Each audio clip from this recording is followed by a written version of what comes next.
2 years ago, we put out a video explaining the possibility of the Belgian Pro League and the Dutch Eredivisie merging, something that would have been named the BeNeLiga and had previously been experimented with in the domestic women's game and more recently in basketball. The idea was that in the face of Europe's football scene becoming increasingly dominated by elite clubs from Spain, Germany, Italy, France and in particular England, that establishing a cross-border league could increase the quality of competition top Belgian and Dutch clubs face on a weekly basis, generate bigger television revenues and improve the overall standard of the domestic game, providing a more robust competition to rival those over the borders in Germany and France. But while Belgian clubs voted in favour of exploring the possibility of a BeNeLiga in 2021, with then-Anderlecht manager Vincent Kompany one of its most prominent backers, their Dutch neighbours didn't follow suit, and talk of a merger has since gone quiet. But despite this, Belgian clubs look stronger than they have done in years, at least in terms of performance in Europe.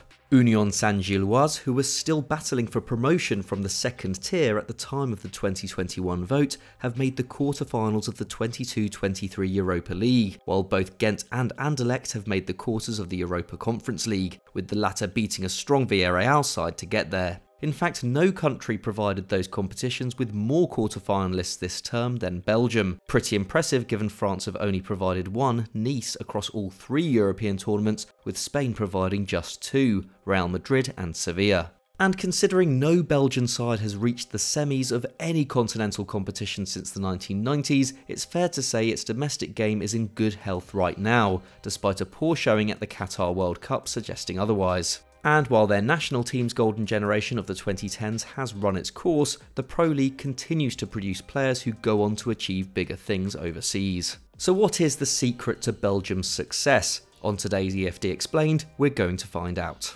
The success of talent production in Belgium is well documented, especially when it comes to homegrown players who have gone on to star for their country at major tournaments. And while they are no longer as dominant a force as they once were in domestic competition, having won just 1 league title since 2014, Anderlecht's record of developing young players remains unrivaled in the country. The Belgium side that came third at the 2018 World Cup, defeating Brazil en route to the semi-finals, contained 8 players developed in the Anderlecht Academy, accounting for over a third of the 23-man squad. And at Qatar 2022, that number increased to 9, with several newcomers joining established alumni like Romelu Lukaku and Yuri Tielemans. 19-year-old centre-back Zeno de Bast earned a spot on the plane midway through a season in which he's been Anderlecht's top appearance maker. Jeremy Doku also made the cut after impressing for Rennes, having signed for the French club for €26 million when he was just 18. Wout Faes, linked with Man United and Chelsea as a teenager, took longer to get his big break, graduating from the Anderlecht Academy in 2016 and playing in the Netherlands and France before finally getting his national team call-up following his move to Leicester in 2022.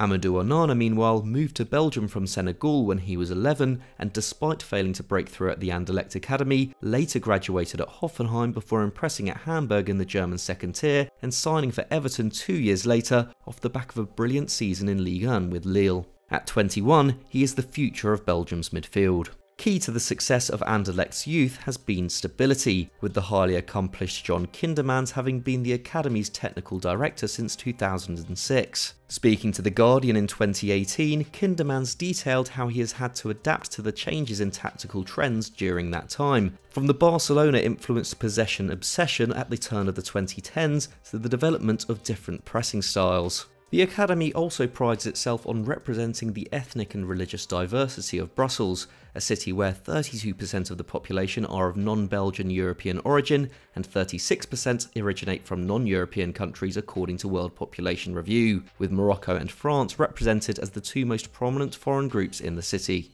As Kindermans says, "We are a mirror of the community, multiculturalism is an advantage to us." Developing young footballers from a diverse range of backgrounds presents its challenges too, but this has only strengthened the coaching philosophy at the club. In his words, "We have so many diverse religions, cultures, languages and nationalities here. Every individual reacts in different ways. We adapt to each background." Anderlecht's youth coaches are taught by psychologists in order to overcome these hurdles, while the coaching staff are a mix of ex-professional players and those from a more academic background, giving the academy pupils a rounded footballing education to complement their off-field studies. According to Kindermans, you can lose the winning spirit if you only work on educational factors, yet it's not good to only coach players to win. This system has helped produce a generation of footballers who possess the maturity to forge successful careers from a young age, and Youri Tielemans is a prime example. Making his first team debut just months after his 16th birthday, he almost immediately became a first-team regular, running matches from the base of midfield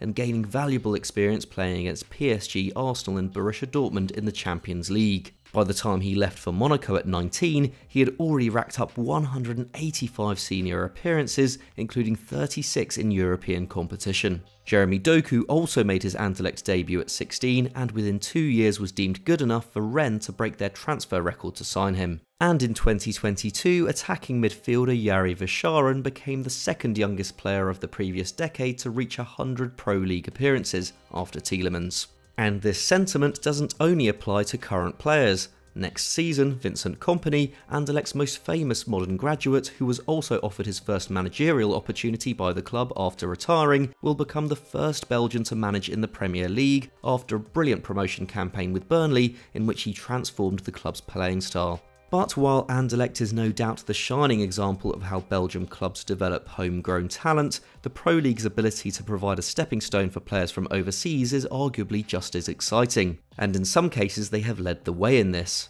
Most notably, the agreement made between Royal Antwerp and Man United in the late 90s was one of the first of its kind in the modern game, with the English giants sending youth products on loan to the Pro League outfits for first-team experience. A total of 32 players made the temporary switch from Old Trafford to the Bussell Stadion across 15 years. Many, including Danny Higginbottom, Ryan Shawcross and Tom Heaton, went on to forge successful Premier League careers. John O'Shea and Johnny Evans would return to win multiple trophies in Manchester, while Danny Simpson eventually made history with Leicester City. Dutch club Vitesse Arnhem later replicated this relationship with Chelsea, while back in Belgium something similar is taking place at Union Saint-Gilloise, who were taken over by Brighton owner Tony Bloom in 2018. Since then, 7 different players have been loaned to USG from the Seagulls, in most cases immediately after signing for the English outfit from another overseas club. The most notable of these is Kaoru Mitoma, whose 7 goals and 3 assists helped USG finish the regular Pro League season top of the table in 2021-22 and convinced Brighton of his ability to succeed in England. He has already bettered that output in his first Premier League season, marking himself out as one of the division's most exciting attackers.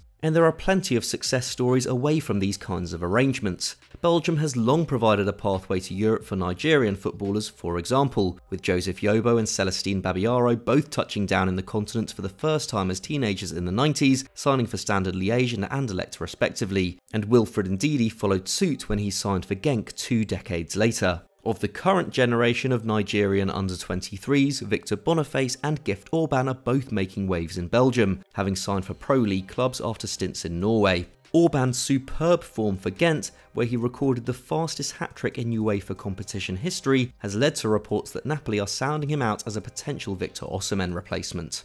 And speaking of Osimhen, Belgian clubs have also helped revive the careers of young stars who have experienced difficulties in their development. Now Europe's most highly valued centre-forward after Haaland and Mbappe according to Transfermarkt, Osimhen arrived at Pro League outfit Charleroi on loan in 2018 after failing to score a single goal in his first season at Wolfsburg, a situation exacerbated by a long-term injury and a bout with malaria. But after impressing in Belgium, a successful move to Lille followed, and just 2 years after his failed season in Germany, he completed a €75 million transfer to Napoli. Other players who have found solace in the Pro League in recent years include Noah Lang, who has become a key player for Club Brugge after being let go by Erik ten Hag at Ajax, his teammate Ferran Jutgla, who has impressed this term after failing to make the grade at Barcelona, Fabio Silva, who having struggled to make an impact at Wolves after his €40 million move from Porto as an 18-year-old is now on loan at PSV after a fruitful 6-month spell at Anderlecht, and Sergio Gomez,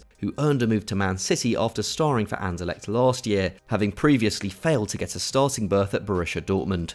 The Pro League is a springboard, not only for young players to step up on, but also to bounce back off. So that was our explained on why the Belgian Pro League is an underrated talent factory, but what did you make of the video, and can you think of any other underrated leagues we should be putting our eye on next? Let us know in the comments. If you enjoyed, please leave it a like, and why not click on screen right now for another great EFD Explained. Thanks for watching, we'll see you next time.